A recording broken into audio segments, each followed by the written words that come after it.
hapon po mga kabyan. Luto po tayo ng gulay ngayon. Kalabasa po. Na kurot.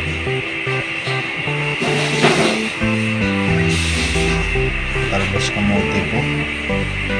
Kay partner natin yung tuyo po na prito.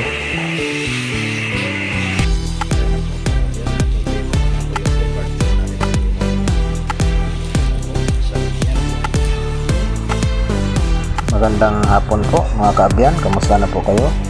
Ngayong hapon na po nagluto po tayo ng gulay. Ayan po, may kalabasa po tayo, okra po, lugbati, saka talbos ng kamote po. At may partner po tayong pritong tuyo po, at saka sarsan na kamatis po, saka kanin po. Ayan po, kain po tayo. Lord, maraming salamat po sa blessing na to. Basbasan mo po ang pagkain na to at maging lakas ng aming katawan sa mga aming mga gawain. Lord, maraming salamat po. Kain na po tayo.